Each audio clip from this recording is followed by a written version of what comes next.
Oh, and my phone. Can you bring my phone? Hello, everybody. How y'all doing? Hi, Professor Black Ops. Hi, L Style. Let me see. Yeah, thank you. I got him.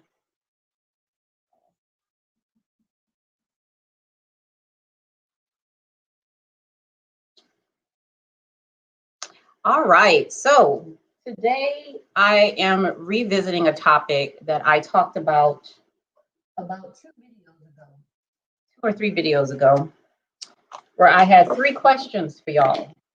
Okay. I talked about is the CIA method outdated? That was one of the questions.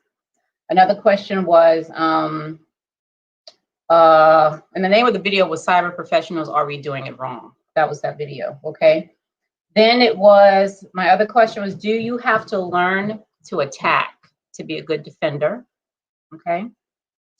And the third question, should we be focusing so much in the cybersecurity space? L Style, you said cybersecurity church. Something like that, yes. Should we be focusing so much on protect and defend, right? Because that's all the hell we damn talk about up in here. Okay, so I've gotten some stuff together. I am writing an article. I don't know if y'all are on my LinkedIn, but if you're not, you need to get over there, okay? Because some shit is going down on LinkedIn, okay? So I posted an excerpt from something I'm writing called Vulnerability, Using Vulnerability as a Security Control, okay? Which to the lay person or a person, you know, who's not open-minded, they would find this ridiculous. But anyway, all right, so today I'm gonna talk about how we need to stop thinking like a hacker. All right, so those 3 questions I had for y'all to, you know, because I did want your ideas. You know, y'all ain't say shit. So I'm like, okay, fine. I will let you know what I think about these things, and not just what I'm thinking, but what I'm doing about it, okay? So let me show you some stuff that I pulled up here. So y'all can get like a little, you know, y'all can get a background, okay? Let's see here, share screen. Now I looked up how to think like a hacker, or think like a hacker is what I looked up, okay? Just to see what I would find. And this is what I found. Y'all see all this? Okay, let me go back up here. So you got whole books, people making money, books, thinking like a hacker, okay? What else we got here? Sysadmin's Guide to Cybersecurity, think like a hacker. How to think like a hacker, dark reading. To improve cybersecurity, think like a hacker. Think like a hacker part 1. Okay, how to think like a hacker and act like a security, I guess that's professional or security pro. Ain't that something? How to think like a hacker and act like a security professional. What the hell is this title here? Let me see what that says.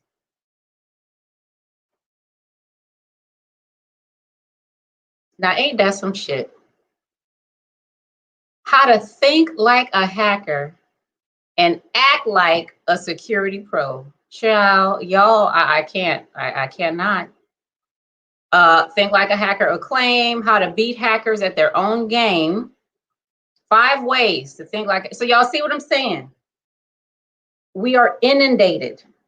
The lines between threat actors have blurred. Script kiddies can purchase commodity malware from the dark. Thinking like a hacker is the mantra in cybersecurity, okay? And I don't get it. So y'all know that I have just come into this space. Okay, now most hackers are in the script kiddies range. Okay, I'm a bit new to this area, but not to the digital world. I've been in the digital world for a very long time. Okay, But as a cyber professional, you know, I'm fairly new, which is good because I'm coming in with a fresh perspective. All right.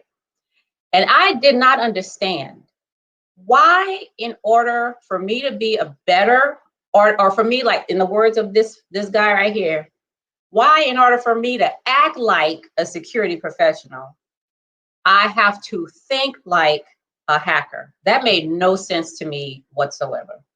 Okay. Because what I do know and what I see and others see, you know, is that we're going to be forever running behind these hackers, right? Because they're coming out with new stuff. So we looking to see what they're coming out with. And then we make some patch or training or you know, or write an article or something like that. Okay. But you're going to be forever running behind these people. Who wants to do that? Right. I mean, I feel like we can do better than that. Okay. Now let me show you something else before I get to telling you what I mean by us thinking more like Biggie, Jay-Z, and Tupac. Okay. Let's see right here. Now, the last time I showed y'all the map of hacks going on, right? And I said, imagine that it's not hacks, okay? And you know that they're happening all the time. Somebody trying to get into some shit that they ain't got no business in all the time, okay? So that's constantly going. And I said, well, what if that was a map of the weather going on in the world, okay? Let me show you what I found here. And first of all, I think this is so pretty. All right, so this is a real-time map of the Earth. And this is just called the Earth Wind Map. So this is just the wind, okay? Professor Black Ops, you said AI and machine learning are bringing new tools to the area and the game. Yes, they absolutely are. Only APTs are capable of producing zero-day attacks. Okay.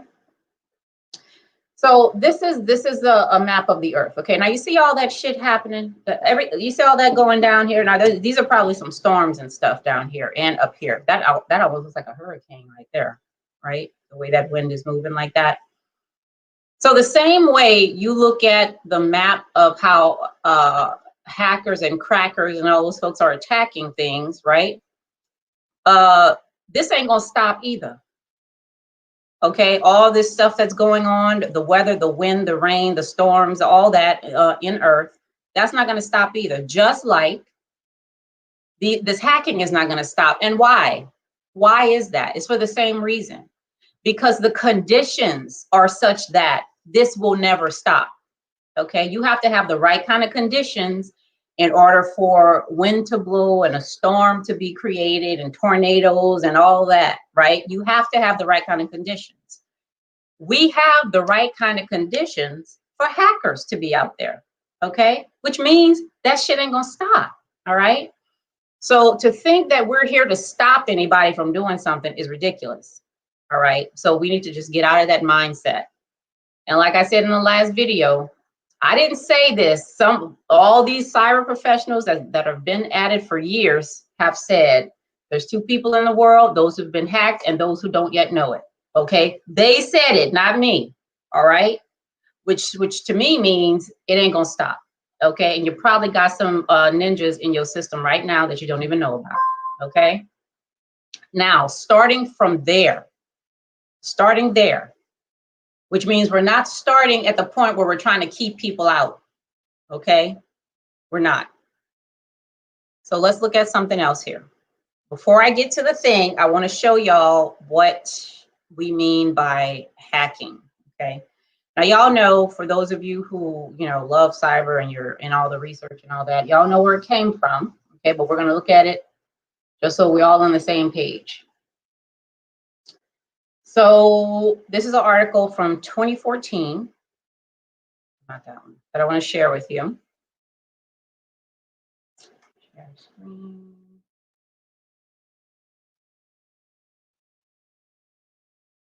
Okay, it's a short history of hack. This was in the New Yorker. Okay, So really, really quickly, I'm not going to read this to you, but I'll put the link down there so you can see it. The word hack, okay, it says first came to mean just messing with machines, okay? And that was at MIT. You see that? That's when it first, started coming up. And it was like, when you hacked something, all you did was you messed around with machines in ways, in more creative ways than other people did, all right? And here, there's a definition of computer programmers created a definition book, okay, where they put the word hacker in it, and there's 8 definitions. This is from 1975. Okay, a person who enjoys exploring the details of programmable systems and how to stretch their capabilities, as opposed to most users who prefer to learn only the minimum necessary. Then there's the other ones, okay, and then it gets into the malicious meddler, okay, which is a cracker. A malicious meddler is a cracker, okay? Y'all got that? What a cracker is? A malicious meddler, okay. And there's more to this, but I'm not gonna go through it. Now, to hack something in the real world, you see DIY hacks and people talking about hacking various things, and that's not malicious. What they're talking about is repurposing it, okay? You hack something to give it a purpose that it was not originally created for. All right, y'all got that? Get off this thing. Where the hell is my cursor? Okay.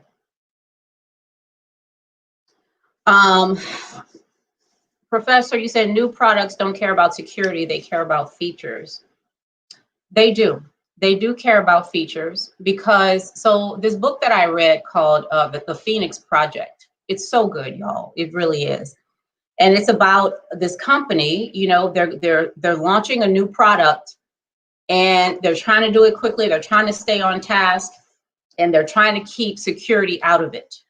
Okay, they ain't even inviting the security dude to the meetings because they know the second he come up in there, here he come with all this stuff that needs to be done to be sure security is in there, which is going to slow shit down. It's going to make us have to spend more money, okay, that we don't want to spend as the business, okay?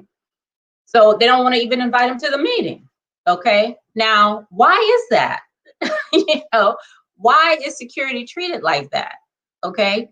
So the Diana Project had a really great conference, cybersecurity conference about, I don't know, like a month ago, where this lady, she did a presentation called Empathy in Cybersecurity, right? And she addressed that very thing, okay? How security is seen as more of a roadblock in organizations than it is a help, right? To helping individuals get to the right, or reach the mission, whatever that is, whatever the mission is. And she gave some really great examples. So if y'all, it's the Diana Initiative, that's what it's called. So go and look at that on Twitter, but that's really good. All right, so let me see, what else do I have up here? Is that all I wanted to show?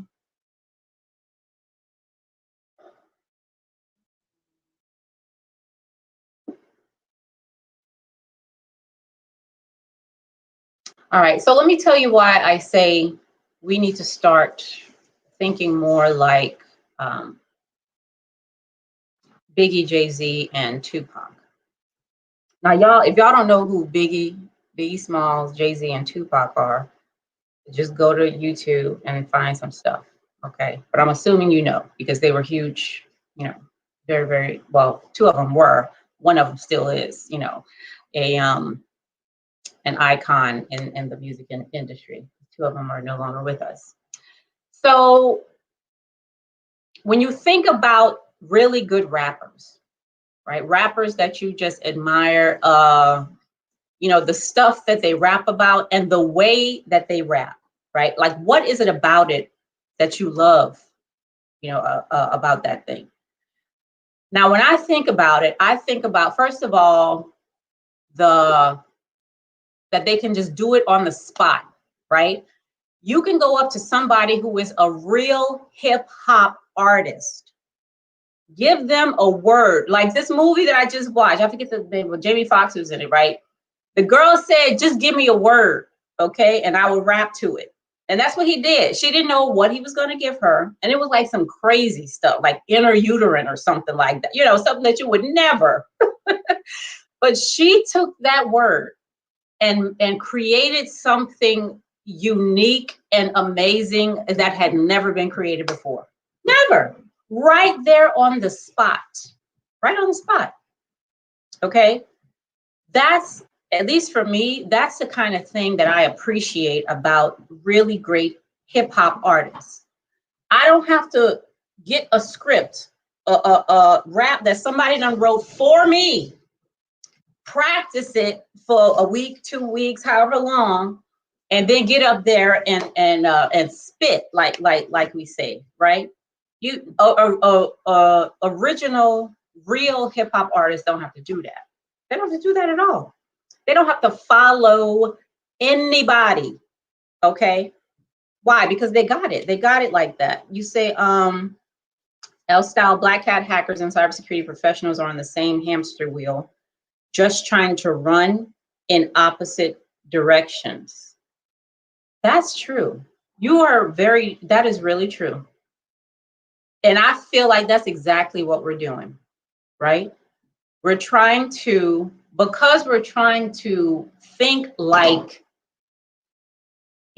that's like, okay, let me try to think of an example here, because I just don't get it. I don't get why we're saying think like a hacker. I don't.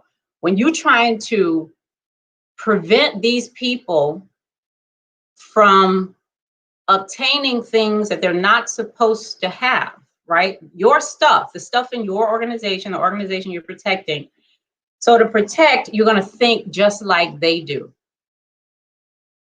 Wouldn't you consider like thinking it more broadly than they do, or faster than they do, or better than, I mean, in some kind of way, think differently than they do. Do you know, I mean, I don't get it. I really don't. Listen, there are people that I admire, okay, and I'm like, man, she's doing an amazing job doing that kind of thing. But I at no time ever think that I need to think like that person so that I can be better than I am right now. Okay, if I'm thinking like a hacker, I'm saying I need to think like this criminal so I can be better than I am right now. That's a low bar. That is a very low bar. And you would never, ever see a really great hip hop artist thinking like that, saying that. I can't imagine Biggie, Jay-Z, or Tupac saying anything like that. I need to rap like this person so I can be better than I am right now. That don't even make sense. It makes no sense. None. Absolutely none. Okay.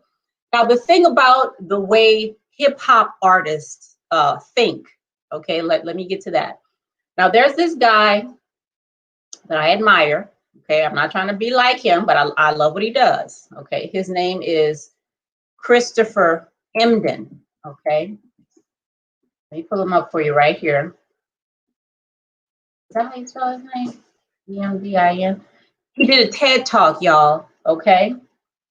And I discovered him, I don't know, like 2 years ago, because actually, when I started putting together this cybersecurity curriculum, okay, for the nonprofit, I discovered Dr. Christopher Emdin, okay, and this is what he does. I'm gonna pull it up. Just let me get it over here, and I'll show y'all what he does. If you have not seen his TED Talk, please go see it, okay. Here we go. Let me see. Where does it say about his thing? I'm trying to be sure I'm on the right page here. So Christopher Emdin is an educator, okay? And he teaches children and teenagers. Hey, where is that that thing where he lists all the stuff that he teaches? Do you know?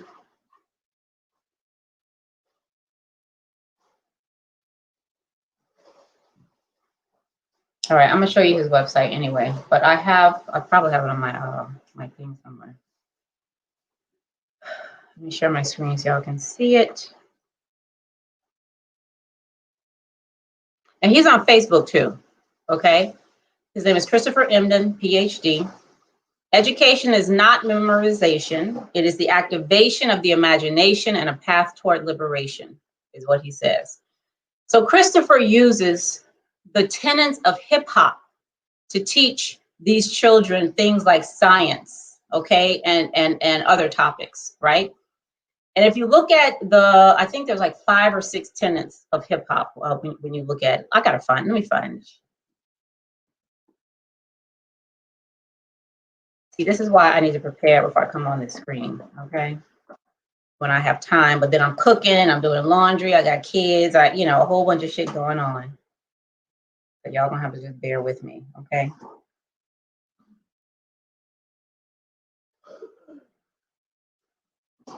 Lord. They pulled up tenants like people living in a building. All right.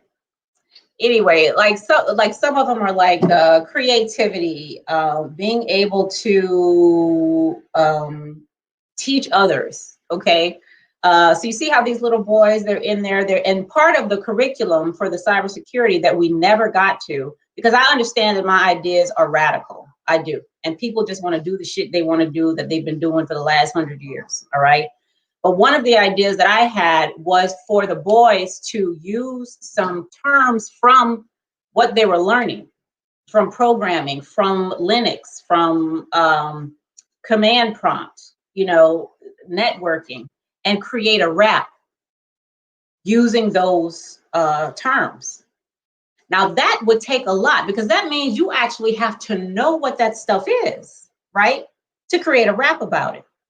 Do you understand? If you listen to Biggie and what he's rapping about, he knows that shit inside and out, which is why he was so amazing. Okay. Same thing for Jay-Z and Tupac.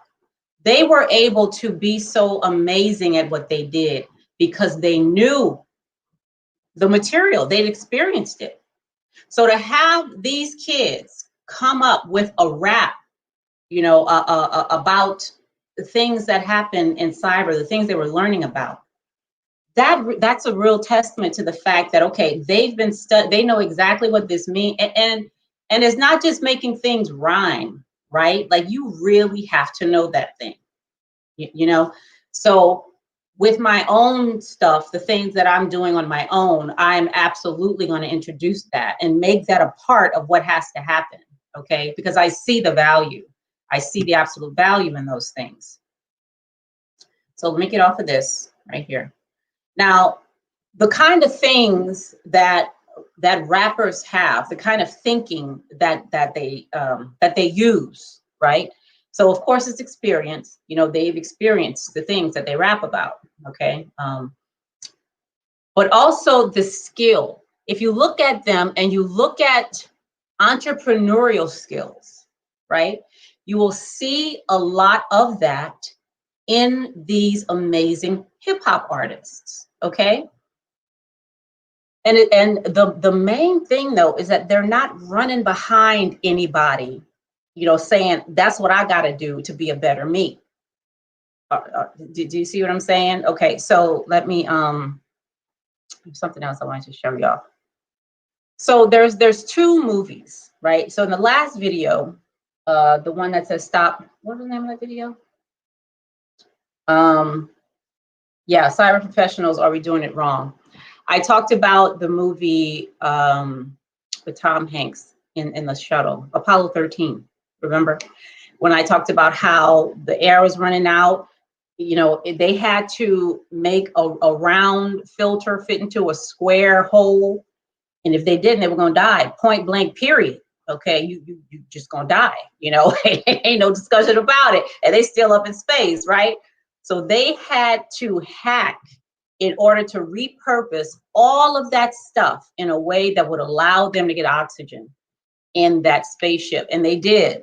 They were able to, be as creative as they could, because it had never been done before. Why would it need to be done? It had never been done before, okay? But they had to do it right there on the spot, all right? Or die, like literally, or die, okay? Now, there's another movie that I absolutely love called The Martian, okay? Where Matt Damon gets stranded on the moon. Have y'all seen that? It's so good. I love that movie. So there's a part where, you know, so they're on the, not the moon, Mars. So they're on Mars, right? Getting rock samples or something. And a storm comes along. And Matt Damon ends up getting hit by something. And the crew thinks he's dead. They can't find him. They think he's dead anyway. So they have to take off or they're not going to be able to leave either. Okay. So they take off. Come to find out, he did not die. Okay. He was there, still alive on Mars. Now he's by himself. Okay. And the people that he came with are heading back to Earth. So he goes into whatever they were living in when they were there. He goes there and he's walking around and he's listing all the reasons why he's going to die. The food is going to run out. You know, there's the oxygen is going to run out here. I mean, he's going down the thing. You know, all the reasons why he's not going to make it, right? And then he finally says, I'm not going to die here. That's what he says. I'm not going to die here. I'm just not. So he makes up his mind in that moment. And what he says, the thing that's going to keep him alive, he said, I'm going to have to science the shit out of this. Okay? Nothing had ever been done before. Nothing. So he was going to have to use science to help him live, okay, on Mars by himself, all right? And he did all kinds of things, you know, using the tools he had at hand, using what he knew, you know, looking in other people's books, and, you know, I mean, but he did it. You know, if y'all saw the movie, it was really good. Now, that's not a real movie, but it was an awesome movie, L Style. I loved it. You know, I might watch it today now I'm talking about it, okay? But that's what I'm talking about. As blue teamers, cyber professionals in general, okay? Everybody in the cyber profession should be a blue teamer, okay? Even the red team, okay? You're just acting as that, but in reality, you're blue, okay? So, we got to think about this differently, okay? First of all, we got to stop saying think like a hacker. I'm not going to say it. Nothing I write is going to have that in there, okay? We need to come up with a new way to see what we're doing, okay? Because we can't keep going on chasing behind these people. At least not while I'm in this profession. Not while Cheryl is here, okay? I'm serious. Like we're not. I'm not saying that. Like we're not saying that anymore. Okay. So we're gonna stop thinking like hackers because we can do better than that. Okay. We can do more than that. We can do bigger than that. Right. And I was on Keep It Techie's channel. I think it was it yesterday? Yesterday, right? And I was telling him my ideas about the blue team. How the blue team don't start with incident management. It doesn't start when you're putting controls on, you know, after you've done the risk management assessment and all that. That's not where blue team starts, you know, at least it shouldn't. Okay. That's like you ignoring everything and just moving in the house and putting locks on the doors or you know, or something like that. You know, you got to know before you even get to the neighborhood. Like what the hell, what kind of neighborhood is this? You know, what are the schools like? Where's the nearest police station? What's the crime like in this neighborhood? All that stuff. You know, blue team starts way, way, way over there. Before you put your first security control on, okay? It starts way over there. All right. And that's another thing. Me and Doc West were talking about. I said, what are blue team certifications? Because for red team, what you got? You got CEH, you got OSCP. What else you got? I think I wrote it down. He said LPT. You got what else you got? Pen test plus. Okay. Now what do we got for blue team?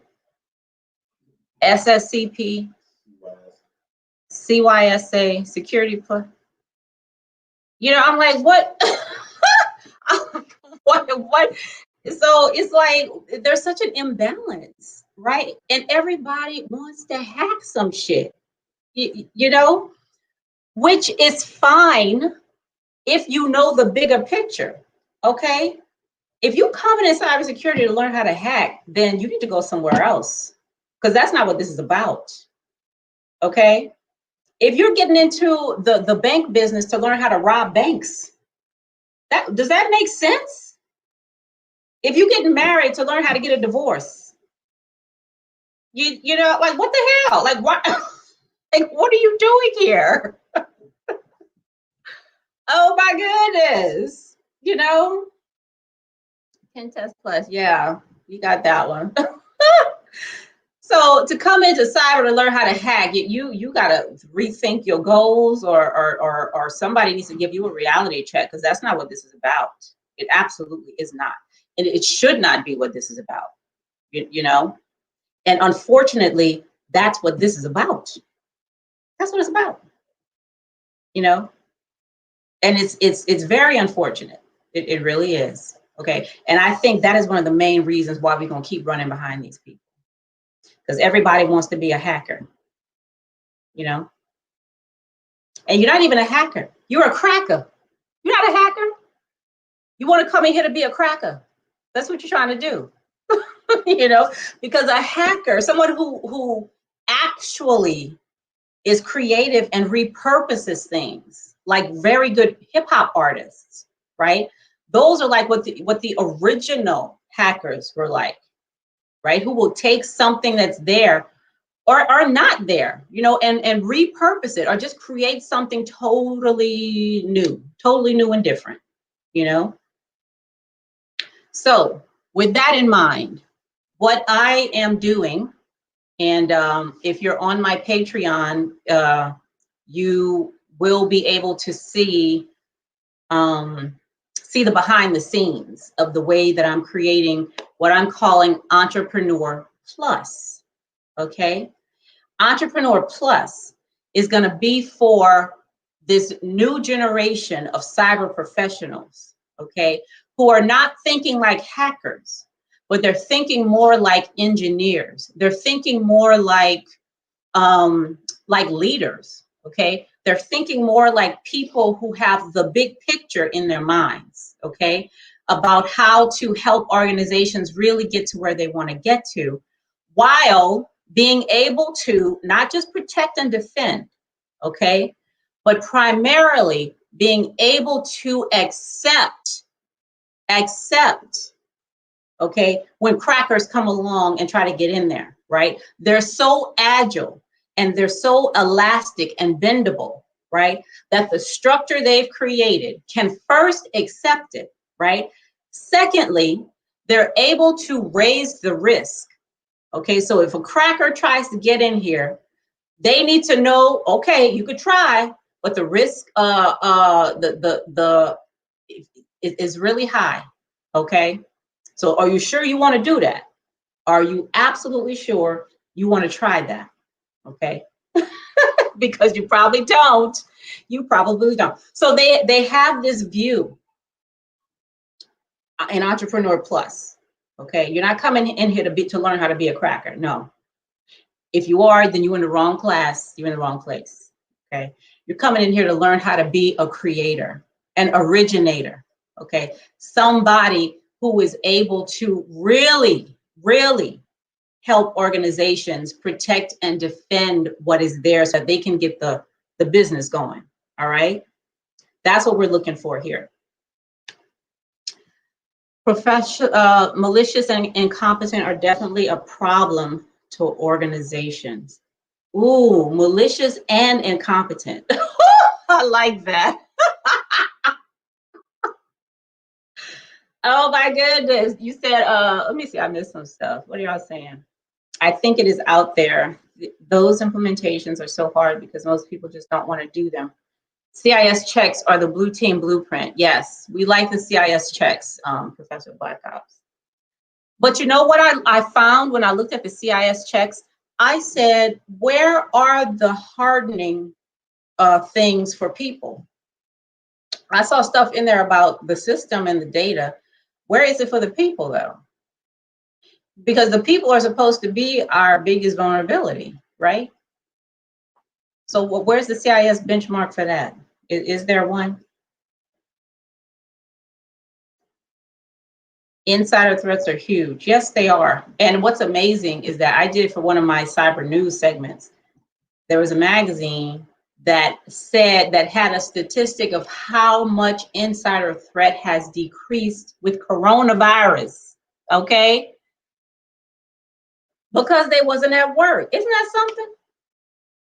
That is something. Your insider threat has gone down exponentially because them crooks ain't in the building. Okay, that is really sad. What do you say? That's so sad. That's so sad. But you're right. I mean, you know, and that's what I'm talking about too. It's not just crackers that are inside your thing. Your family in there too, right? That person you're going to lunch with up in there too. Your boss is in there as well. Okay. This has security awareness training and job specific training for security. Well, Professor, you know I've gotten on my soapbox about training, right? And how terrible it is. Okay. And how awful training is right now. I could tell you now, I had every year when I was in government, I had IT security awareness. It took me like 15 minutes to get through.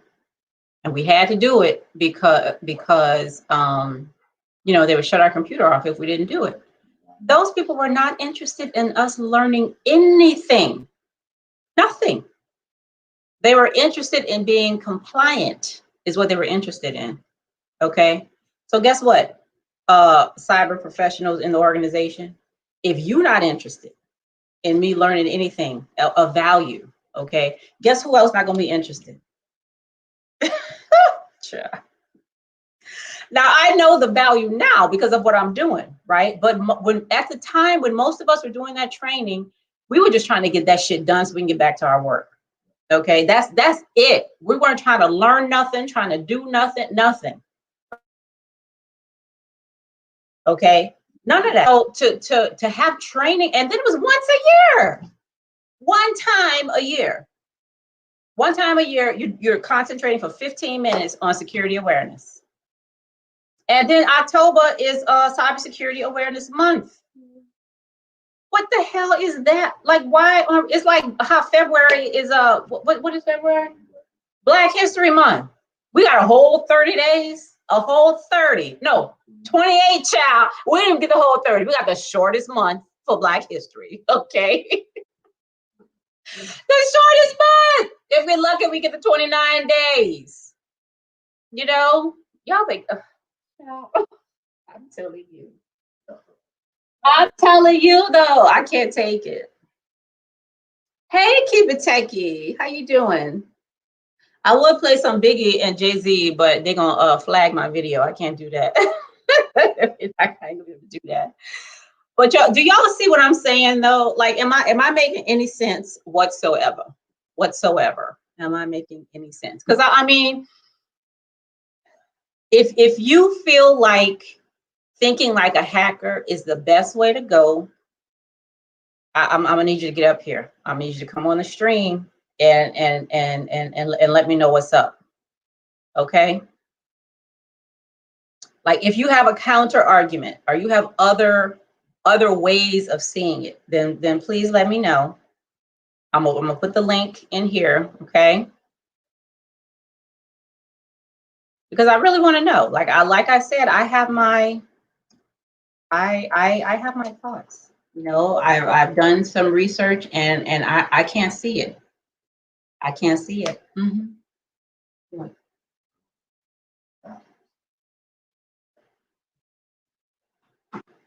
You sure you want to do that?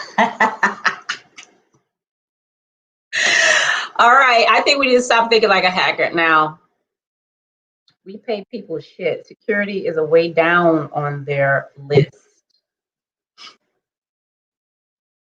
Uh-oh. Is this Professor Black Ops? Turn on your mic.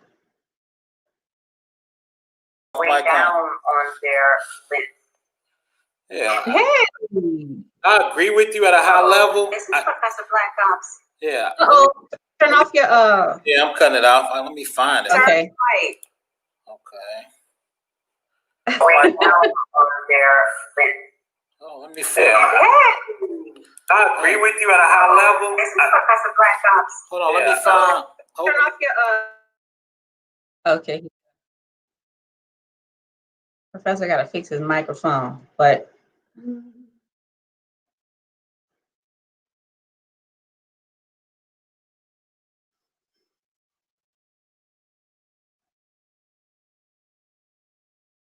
okay. I guess he's gonna come back on when he Professor, get your stuff together now. What did you want to say? They're not gonna be able to hear you over there. Doc West got something to say. I told him, I said, you sure about that? He said he's sure.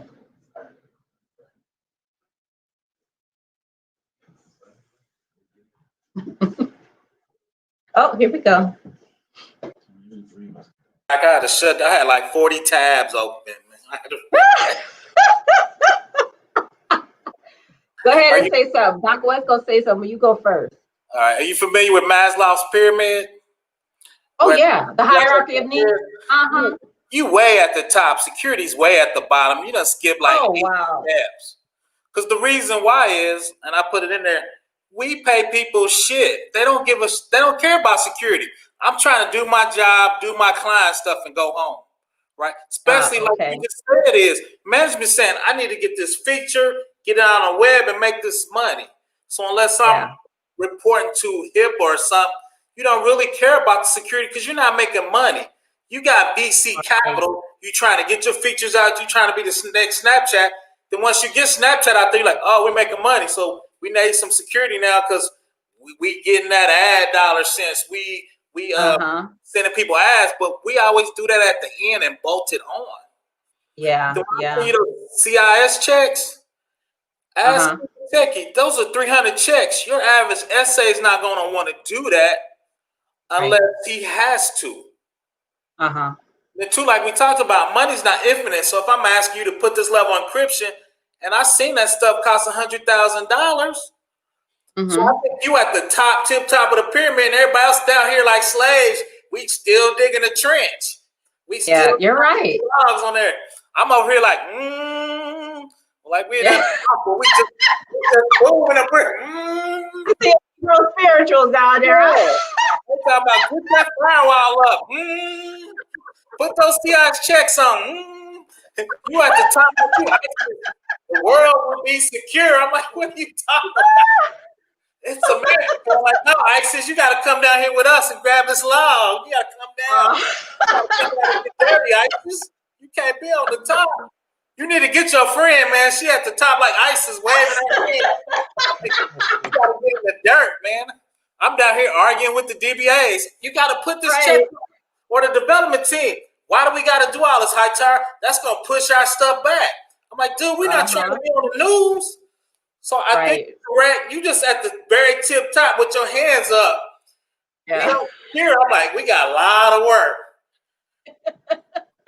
And the two you are so right. Yes. The last thing I'm gonna bring up to is with the new stuff. Like, I don't know why people create new NoSQL DBAs and elastic memory. So when you do that stuff in college to get more speed and stuff, they don't think about security. They said, okay, we're Facebook and now we got a petabyte of email. How do we search through that? Right? So this is a different paradigm. So they just trying to get it to work in a PhD. Then once they roll it out, they're like, oh, what about security? Because half the time they don't think it's going to work. Like Facebook created their own database called Cassandra because they had so many messages, you couldn't put it on a regular database because they were doing like 6 petabytes a night. So they created their own database from scratch. So we had no security in it. Because Right. for they're like, who? Oh, somebody stealing messages. We don't really care, right? Right. So I think you're on the right track. You just at the top, ISIS. You got to come down and get a little dirty first for you. Do I? You I gotta move got you. first. Like I said, I've been yelling at people all day. Like, dude, where are these checks at? Like you said, Uh-huh. awareness training. You correct. People just like we talked about. That's a compliance check. But then we come behind you and say, okay, we're going to send you some fake spam and see if you click on it. And if you click on it, we're going to have the CISO come to your desk. True story. Mm-hmm. My boss came and see this one guy. He had a panic attack because he thought he was going to get fired. So the people started taking it more secure because the CISO of a 200 organization was going to see regular people like, dude, why do you, we gave you training on Friday. We told you not to click on the malware. You clicked on the malware on Monday, man. What's going on? So that made people paying attention. And I always tell my boss, we just need to fire one person a year. It'll get around the org. We just need to get one person a year. Everybody pay attention. We just need to get one person a year. But so I think you're saying the right things. You're just at the top. And I think with machine learning, artificial intelligence, if you look at MIT, like he put in there 0-day attacks. Those products now say, okay, this malware is similar to that one. It looks like the pattern doesn't match. It looks like it, so I'm gonna go ahead and quarantine it, right? So I think artificial intelligence, like you talked about, zero architecture, right? So how do you build that from the ground up? But you got to think, Facebook was done in somebody's dorm room. Yeah.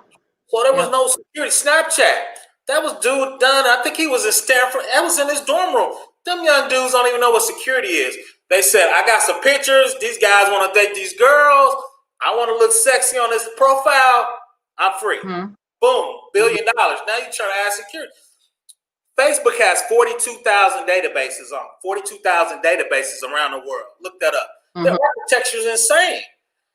So it took them like 5 years to try to get a handle on security. I used to jump in other people's profile and post stuff just because I could. Right. Because there was no security on it. Because it was done in a young man's dorm room. So anytime you vote anything at the end, you're going to have problems. So I think you're saying right there. I just think you way at the top of the pyramid. And people don't even realize we just in the first layer of security. So I don't think I don't think like a hacker, like I said, because I know the blueprints of NIST. I know the blueprints of NSA. If I do this zero architecture design with my 3 VLANs, all my stuff CIS checked and stick, I don't need to worry about the hacker because that's what those organizations do. They work with the colleges. They work with hackers. They work with professional red teams. That's what NIST does. So if I follow this, that's the blueprint, right? Most people just don't do the blueprint by applying those CIS checks or NSA checks at the end because those are super hard to do. Right. So what about as something to get more attention on security, right? To show that the value of it, right? There's something I've been looking into called infonomics. Okay, it's like economics, but it's about information. It's about monetizing information, right? So it's like you basically have money in these systems, okay? And these security controls and stuff are to protect your money, you know, and it's something kind of new, so people don't really do that, but they do. You just don't realize it. That's why when you go get your money, it's $3 a transaction because they paying for the security, the hackers, all that stuff they stole. It's in there. You just don't see it. And what happens is, like everything else, we become accustomed to that. Everybody's been hacked. You just get $100 credit monitoring, and you keep going. There's a hack every day, and then every week in the newspaper there's a hack. People don't even blink anymore. It used to be a big deal. It's like, oh, Target got hacked. Oh, Equifax got hacked. It doesn't faze people anymore. So I hear what you're saying, but we become desensitized to it. Like I got my job when the IRS in South Carolina got hacked. I think they lost like $400 million, and they had to spend $1 billion, and they got fined.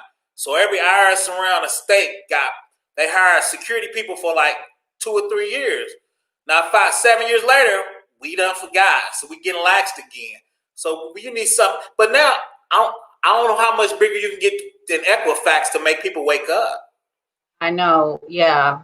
Well, L. Style said, will more air gaps to sensitive network segments aid in blue team efforts? More air gaps. Well, the problem with that is now we're going to information of things. We connecting more stuff. We about to be connecting cars in a minute. We got self-driving cars. If that lady wouldn't have got killed in Arizona, I think we would be there. I think we would be in the first phase of autonomous cars right now if that lady didn't get killed in Arizona because she walked out in front of that autonomous car. We're connecting everything, not least. Yeah. I mean, we connected washing machines to the internet. Why do I need to look on my phone to see when my washer's done? Why can I order milk from my refrigerator? Why can I set my desk for my? So I always tell my class, because I teach, I'm like, okay, if you can cut your heat off from your phone from your class, can I cut it up to 300 if I hack your phone? Could I actually make your furnace blow up? So you got to for that convenience, right? If you can get to it, I feel like I can get to it because I'm that good. So if I cut your heat, at worst, you're going to have a high heat bill. I mean, at best, you're going to have a high heat bill. At worst, your house going to catch on fire. So is that worth it to be able to do a Nest from your phone? We connecting more and more. Air gap, we getting stupid with it. Like, why do I order milk from my refrigerator? Like that thing from Amazon. I can go down my basement, and hit Tide button. It'll order Tide from Amazon automatically through the internet just by hitting the button. Yeah. What we connect more and more stuff.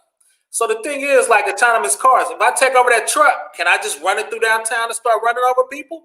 It gets software updates from the internet wirelessly. So we were debating that in class.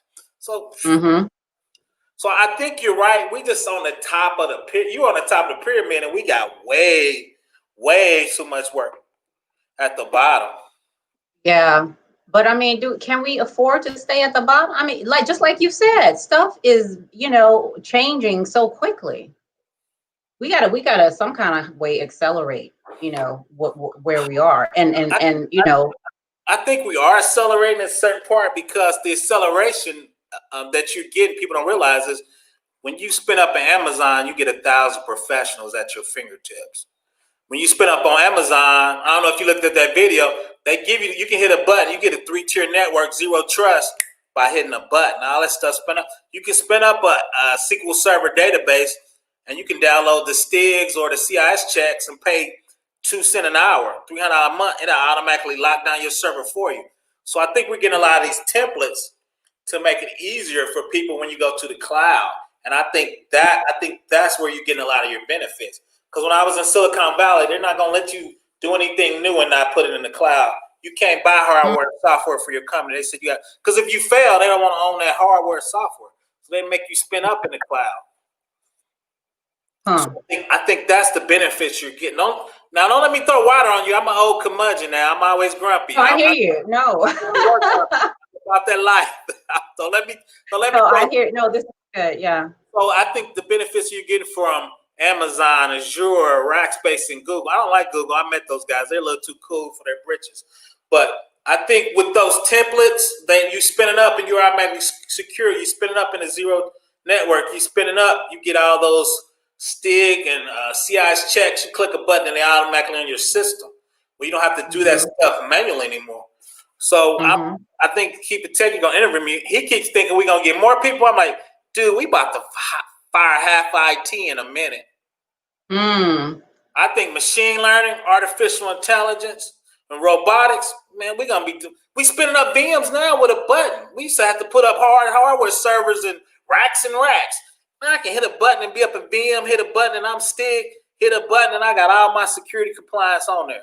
So like you said, the only thing I got to work on, like we talked about, is the overlay. Yeah. Right? So I don't know. Me and Keep It Tech, that's going to be our debate when I go on the show. I'm like, dude, we about to wipe out the map. Okay.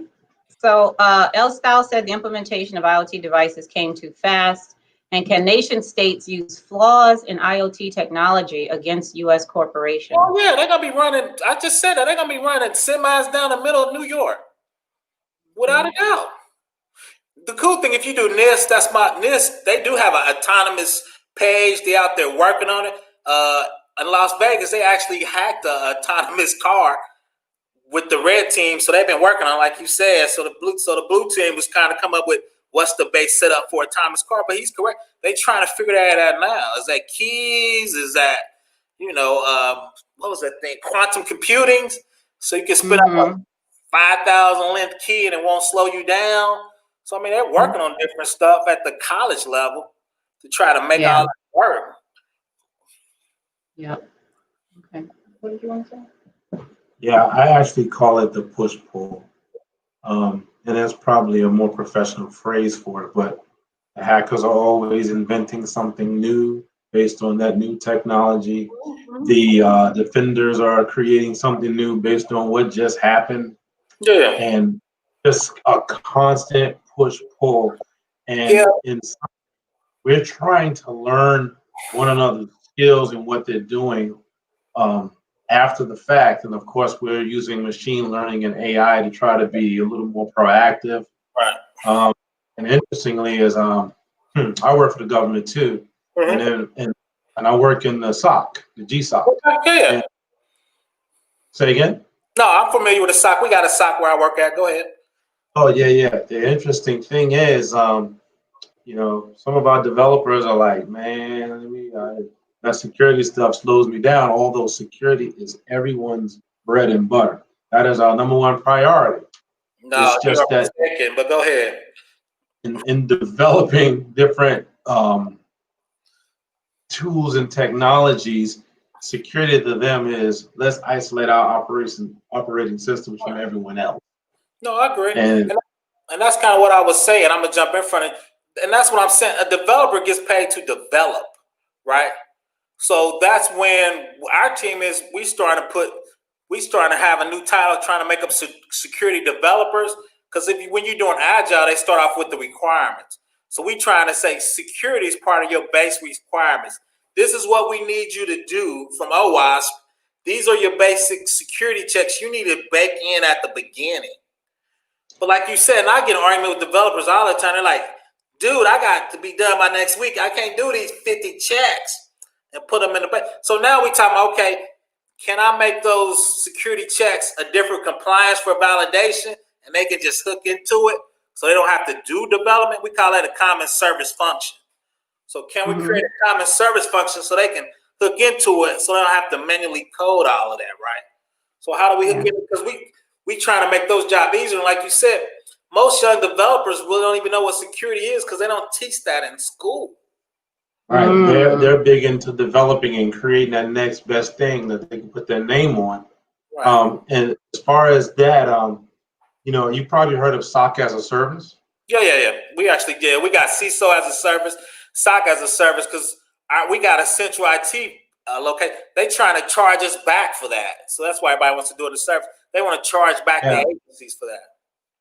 Yeah, and everyone's basically trying to get rid of, I don't want to say trying to, but they're trying to come up with new technology or new ways to secure better, more efficiently. And, arguably a program can catch more things than a humanoid that's sitting there paying attention and not paying attention, that's getting a phone call. It's almost like a human sim, a SIAM or something. But, there are things being done, but, not everyone is a developer or a content developer or creator.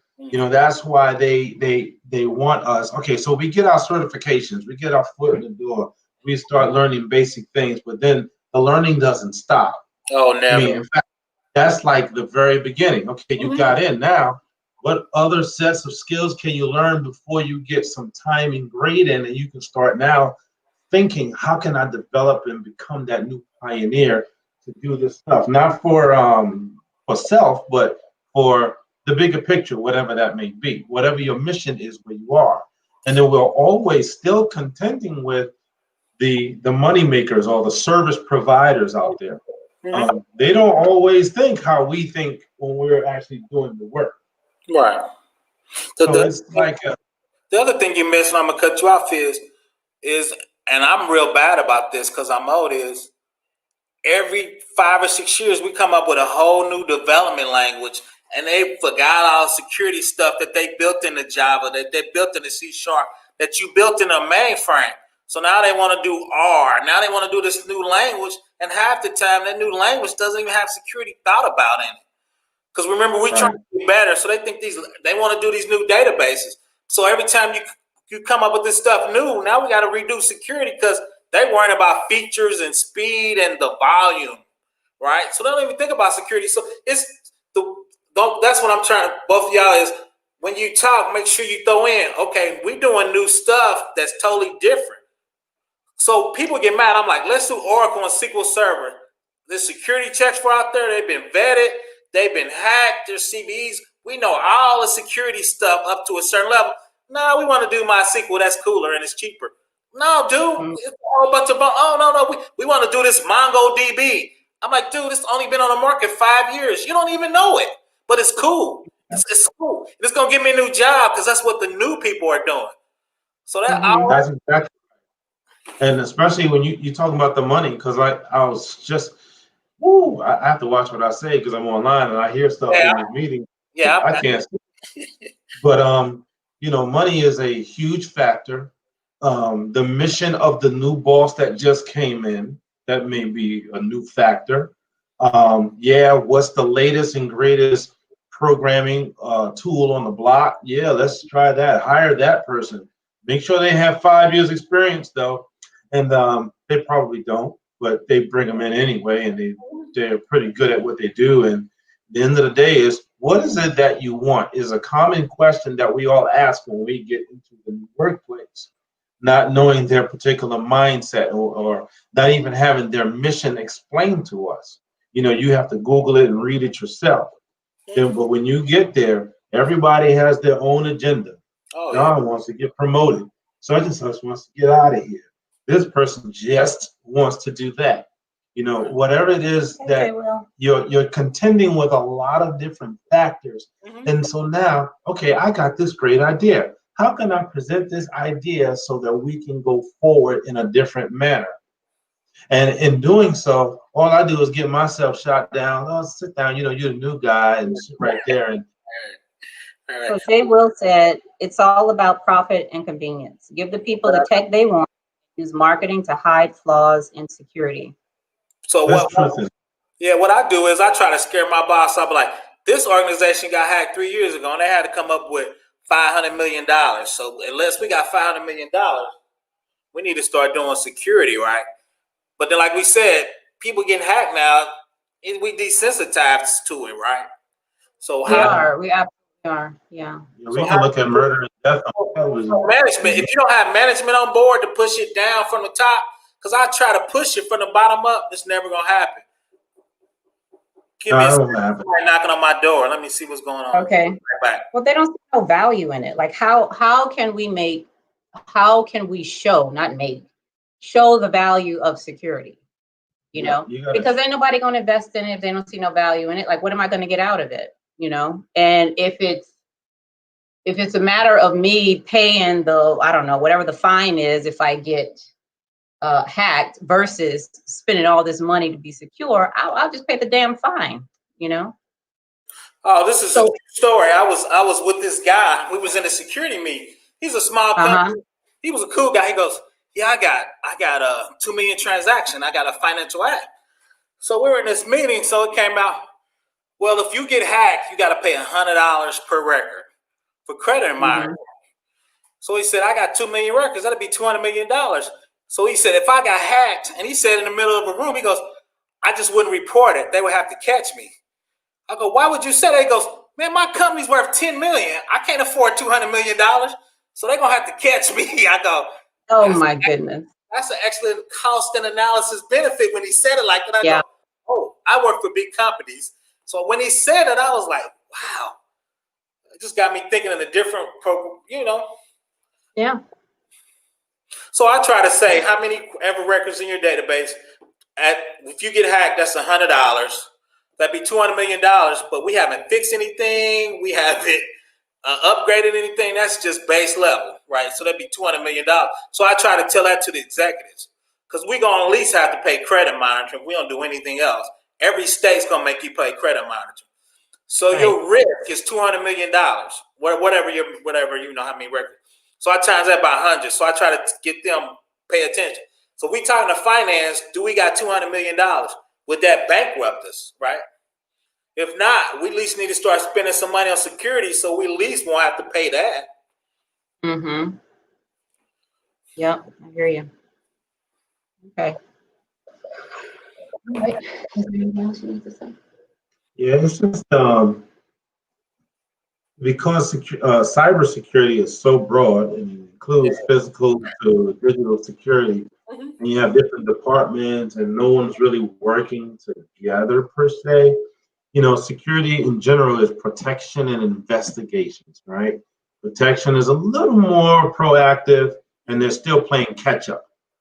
Then investigation is definitely reactive. What happened? And now let's put this together. Let's do a case study. This is what happened. Okay, so now we got to start doing this. And how long does that take before we start to implement whatever? How much is it going to cost? Who has that proper training?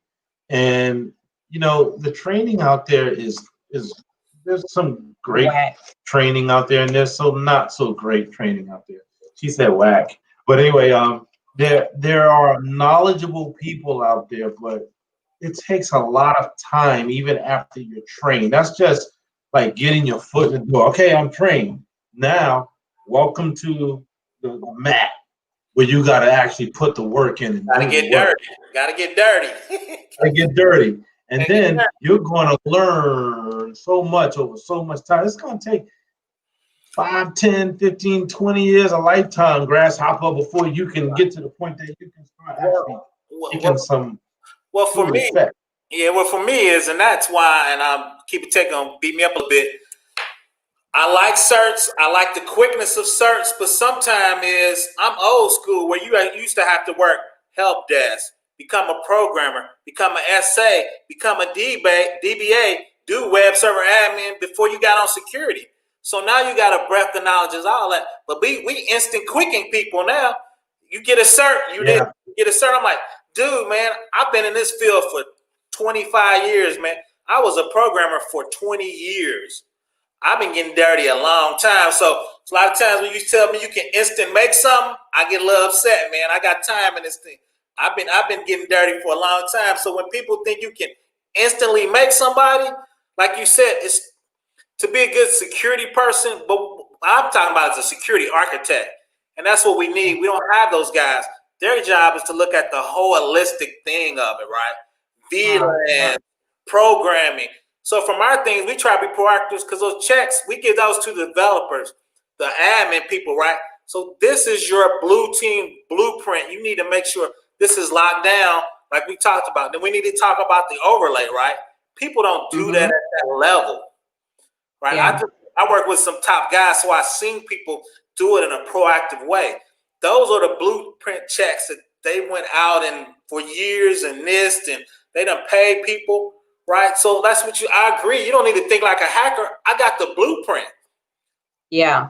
Yeah. But am I strong enough and do I have a will enough for the company? Because now I'm saying, hey, we can't deploy this because this is going to take us a couple months to get this Linux box locked down. I got to work with Keep It Techie because when he put that on, he could break their app. So they got to test their app on top of that, right? So now you got to take some time out security. Do a big company want to do that because they're not making money, right? Right. You know, it's funny. I think sometimes we're oxymoronic in everything that we do. For example, you know, the internet, you can find out anything, everything. And that's what a lot of blue and red teamers use to find out the latest best thing. And now I can do this or what have you. And social engineering is a basic hacking essential step. And the hackers can go to YouTube just as we can. Oh yeah. You know, because security was an afterthought on the internet. I mean, we're just putting out too much information in general. Oh yeah. It's a very social, open world. But that's too old, like me, man. The kids put everything on the net, man. I agree with you. It's too much on it.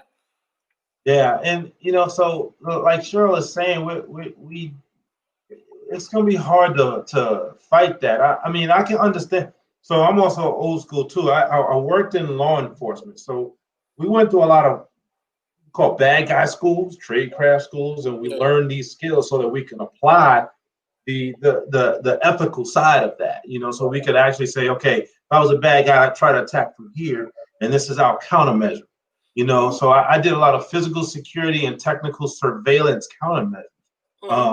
NSA was one of the toughest schools I ever went to, and so that is kind of where my mentality was with Cheryl and I were discussing, you know, learning bad guy traits, but also too is if we don't learn how to do stuff differently, if we stay stuck on that, it does have limits, and everything does, you know. So I used to hate programming, but I had to teach myself programming. So I learned Linux, I learned Python, you know, I know 1 or 2 other languages, but Python and Linux are probably my favorites. You know, and I'm a cybersecurity guy. We have to open up our minds to say, you know what, that thing that I said I wasn't going to do, let me start to do that, because now I got this great idea. Maybe I can create that in Python. No, that's true. Okay.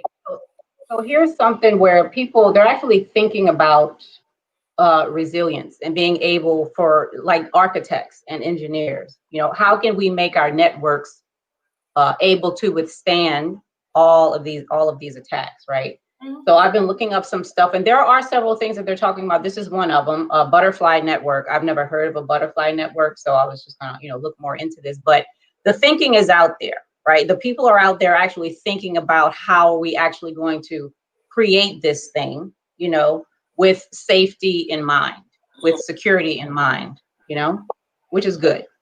So the weird thing is that if you look in, and I always start, if you look at Amazon at the cutting edge, because they had a 10-year head start. That's similar to the zero network. And two is if you look up, and for a DDoS attack, you can say if my web server's at 80%, just spin up another one.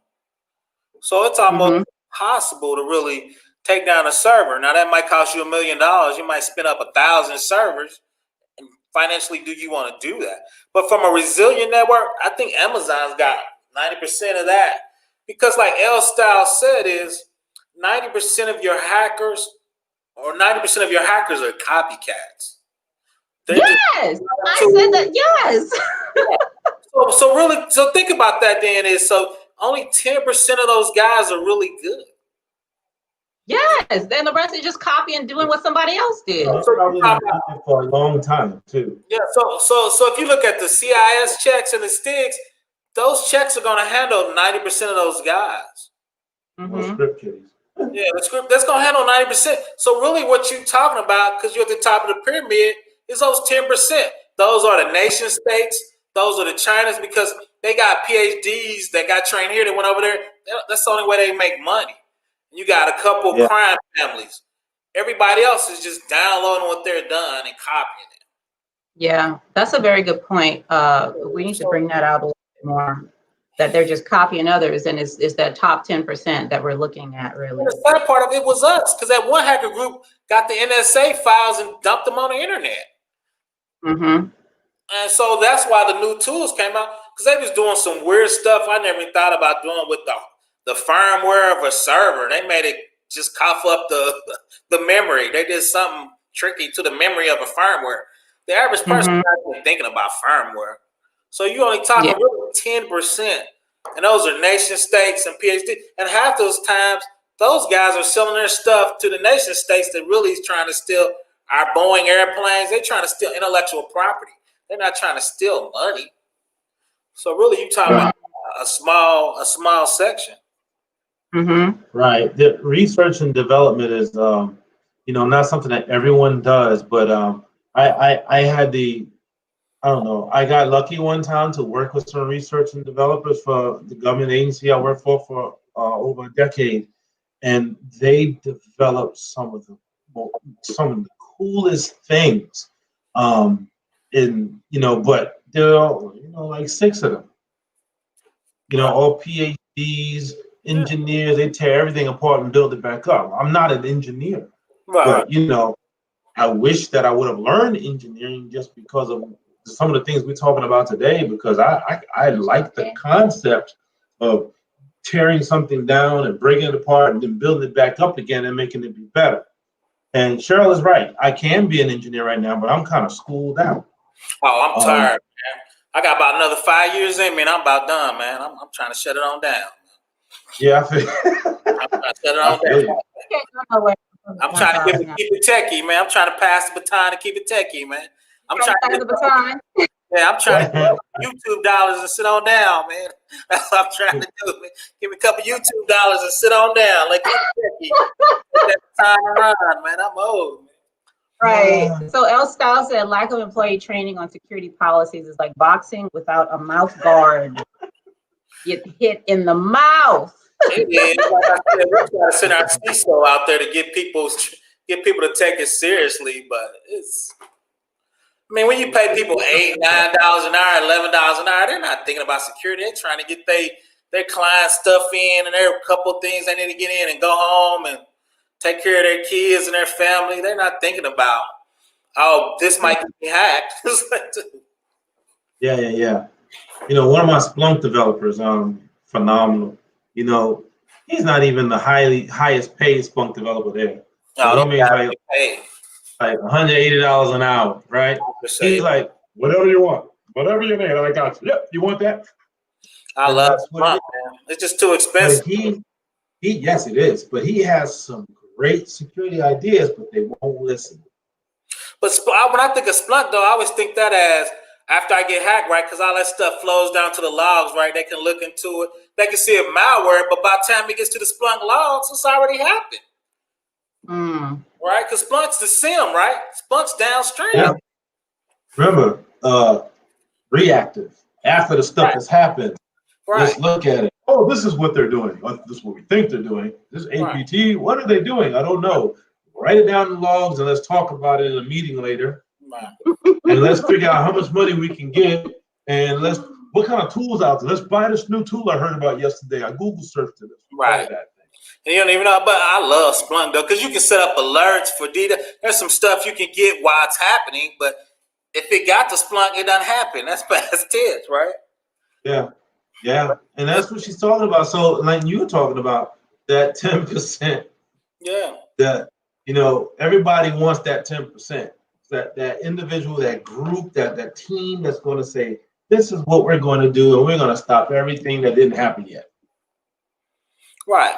The thing about it, though, is I think a lot that's out there is just hard. And like you said, your developer's going to push back because that's really not what they don't believe. That's not what they're getting paid to do. Because we think of security as a bolt-on, like she said, it's not baked in. So that's the thing is everybody's talking about how do you bake in security. Yeah, some people don't understand it too, and everybody's also tired of hearing it.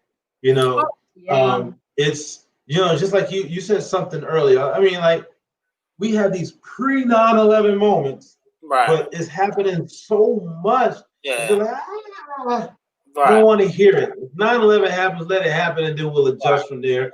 6 months later, we're gonna go back to how we did things. Right. So what we try to do, like you said, is you're agile. How do we make security as part of the requirements for your app, right? It's not an afterthought. Coming to ground up, these are the things we need you to put into your app, right? These are the appliances you can call. These are the we call them common service functions. I do Java, so I try to create stuff they can call and help them with their security that they don't have to program. Call this API and it'll do these checks for you. Right. Set up the web server, it'll do this for you. Right. Set up your app server, it'll do this for you. Right. You don't have to program it. So that's what we're trying to get to. Right. And the talk now is not just security, but resilience as well. Amazon so security and resilience. Yeah, Amazon gives that for you out the box, though. Amazon will spin you up a server. It got those elastic load balancers. So it does the health check to your machine. If it's down, it just takes it offline, spins up another one, keeps going. So security is one of their primary things in everything that they do. Amazon's got it, man. They got 1,000. I used to tell people I was a little nervous going to the cloud. Most small businesses have no security people. Amazon's got 1,000 of them. Seriously, 1,000. Yeah. Wow. So I remember when And I used to do physical security, and we were starting to go mobile. And I remember people were shunning that, and they were like, "Man, we're never going to the cloud." Now, this is the government. Yeah. And now look, you've come a long way. Well, what happened was, then I give Jeff Bezos. That people don't realize Amazon makes most of their money on Amazon Web Service, not selling books. So that's that. Mhm. So what happened is they were doing that big Christmas for 10 years, and they said, okay, after Christmas, we got all these. Let's start renting this out like it's electricity. So you can spin up a VM. It's just like you cut on the light. You put your credit card in, meter it. Once you're done, you just shut it down. So one small company figured that out. Like, well, I don't have to have all this infrastructure. They got the security people. Amazon had a 12-year head start. I think they make like $5 billion in profit a year on Amazon Web Service. Yeah. So they got the billion part down, they got the DR part down, and they work with government. So they got FISMA, NIST, ITAR. They got any compliance standard because they got those specific government clouds where you have to be a government agency to get in those data centers. Yeah, and they have these siloed data centers in strategic places too, and they're all TS changed, cleared. Like, yeah, they got redundant power supplies, gas generators. They got all that stuff. So resilience, sure. Check Amazon. I'm telling you, they got the resilience stuff. Kind of. They do? Okay, I'm gonna definitely look into Microsoft, I think, has some. They're trying to keep up with Amazon, so they have some stuff too, I guess. Yeah. Well, what happened is President Trump actually hate Jeff Bezos. He actually awarded the JEDI contract to Microsoft. Amazon should have won that easily. That's a $10 billion contract. They're still fighting it, though. Yeah, I think they originally gave it to Amazon, and they gave it to Microsoft, right?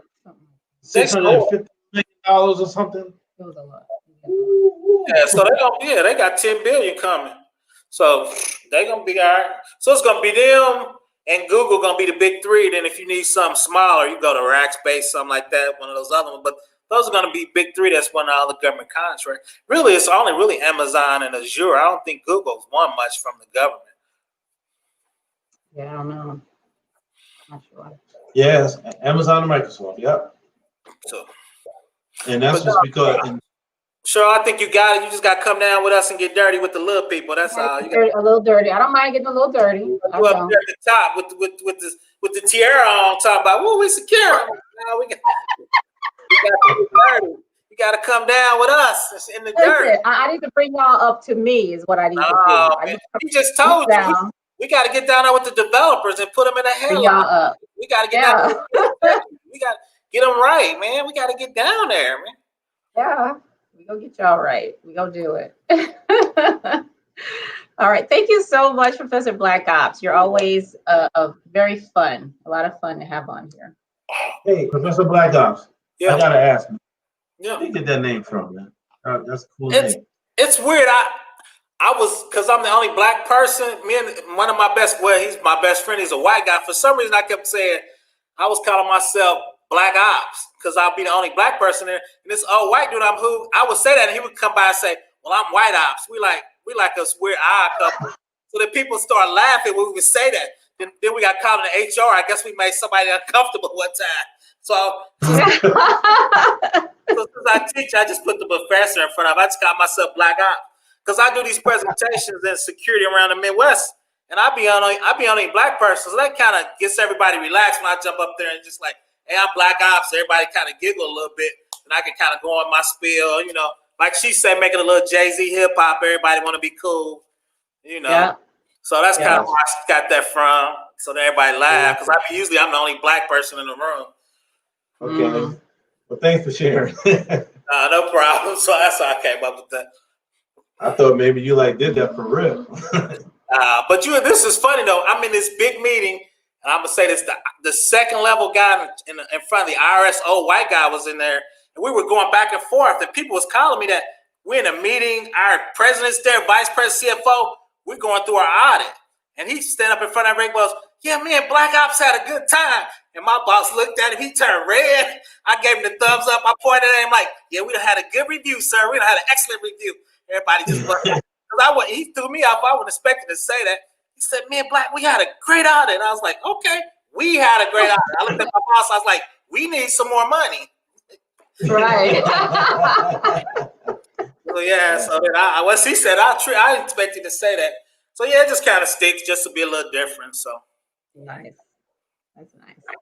Okay. Well, thank you again. I really appreciate it. I think All right. you're And right. I just think you gotta just get down a little bit, get a little dirty. You right there. yeah. I'm gonna lift y'all up to where I am. Okay. He tells me that all the time. Ironically, though, is we're building a red team and a blue team course, and I want to try to incorporate some of the things that she's saying because I'm never opposed to what she says, although I look at it like this. I'm like, what are you saying? But anyway, but I like the fact that someone needs to pioneer something. No, I Something agree. does be done. I think she's there. If she look at MIT, I think they're thinking on that level with artificial intelligence. You look at some of the new projects. I think they're thinking about the problem is there's so many companies that have done nothing. That's what I'm saying. We're not even, I think majority of companies not even doing basic stuff from my point of view, from the security part. So I think we need to get to there before we get to that next level. Yeah. Right. And ironically, is I'm actually considering learning some AI myself. Don't know much about it except for what it is. And, go to Amazon. You can spin up machine learning out there. And the first year is free with a developer. And if you look, Python actually has a machine learning module you can use to get into machine learning with Amazon. You can do it free. I'm actually probably going to start myself. That with blockchain. I don't know if you know Cannabis, Engineering Cannabis. He's on a black think tank. He's always talking about machine learning and artificial intelligence with blockchain. If you look at Amazon, they got developer, and you can spin it up for a year for free while you practice. Okay, that's cool. I'll keep that in mind. Ironically, a couple of years ago, we built a blockchain. We built it in Python. Okay. We heard of it. We wanted to know what it was like, so we just did it from scratch. And then I went and taught my class how to build it. It was really cool. We made it actually work too. That was a scary thing. Yeah. I was looking at. I'm lazy. I always say if Amazon got it out there, I could just hook up to there for pennies off the dime. Hit a button, right? Like I said too, is especially they got developer stuff out there you can do for a year for free. So I always kind of start out there and then kind of work my way down and kind of, like you said, where I need to be. But usually they give you enough widgets and templates to spin up and get started. Yeah, I've taken advantage of some Microsoft and Amazon training for a year for free, so I'll look into that. Always training, man. So much to learn. All right. Well, thanks again. I'm gonna go make some hot dogs and fries. So, y'all, thank you for being here. J. Will, L. Style, Keep It Techie, Professor Black Ops. I really appreciate you guys. I really, really do. So, thank you. Thank you for being here. And you too. Bye, y'all.